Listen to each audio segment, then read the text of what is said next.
Assalamu alaikum wa rahmatullahi ta'ala barakatuhu al'umma, barkamu da wannan lokaci.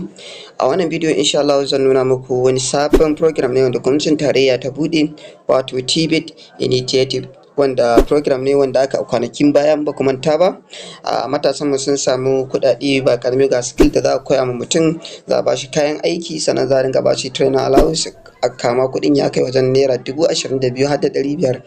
So wannan dalili yasa na ce tunda sun buɗe apply ɗin ya kamata a ce na muku sharing ɗin shi domin kuma ku gani ku yi applying kai tsaye. Sannan kar a manta a liking, a subscribing, a sharing ɗin shi domin 'yan uwa su amfana. So wannan shine website ɗin su, zan ije muku link a description don samun sauƙi wajen yin applying. So da farko a matsayinka na matashi, idan zaka shiga, saboda kamar yadda na gaya muku, idan ka yi applying ɗin wannan za ka samu in dai sun karɓe ka tun da direct sun canza abin kana yi, za su tura ma email address naka. Sannan bugu da ƙari bayan sun tura ma zuwa email address naka, za su tura ka zuwa local government ɗinka. So wani abu ya kamata ka yi, so da zarar ka zo ka shigo website ɗin nasu, za ka zo ka shiga apply nan wajen kenan. Na farko za ka zo ka sa number wayanka, wanda take active. Misali sai na zo in sa number wayata, sai kuma email address naka. So da zarar ka yi, kawai za ka zo ka danna wato proceed ne nan. Da zarar ka danna proceed, za su tura ma ko ta wannan number waya da ka bayar. To abin da za ka yi yanzu, za ka zo nan kai pasting ɗin wannan code da suka tura maka, gashi nan.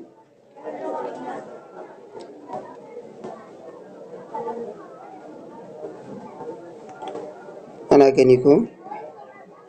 894 sai mene 192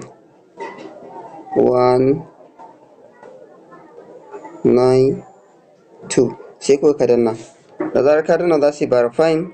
Da zarar sun yi verifying, so a nan wajen in ka zo ka shiga, abinda za ka yi, za ka zo ka saka password naka,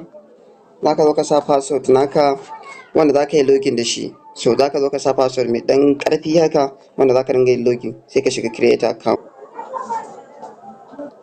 Ok, da zarar ka saka, kawai sai ka zo ka shiga create account, zai ma creating ɗin account. Direct sai ka zo ka shiga, kana shiga za ka yi login da wannan number da ka bayar.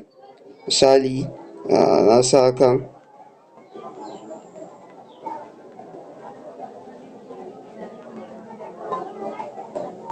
ana gani ko?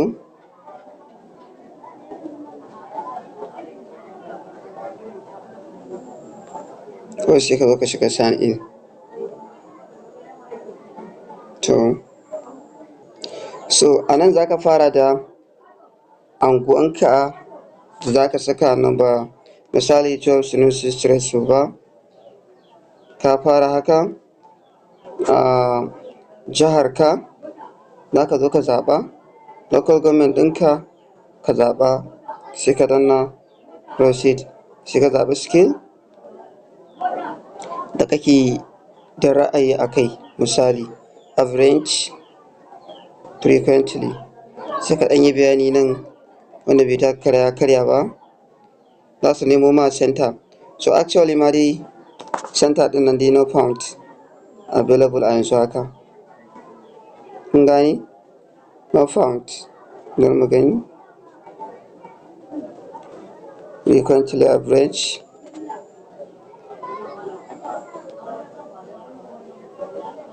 So da zarar dai ka yi haka ɗin, a takaice insha Allahu zai kai ka direct ka yi registration, za su tura ma sako ta email ɗinka. Wannan shine hanyar da za ka yi ka cike wannan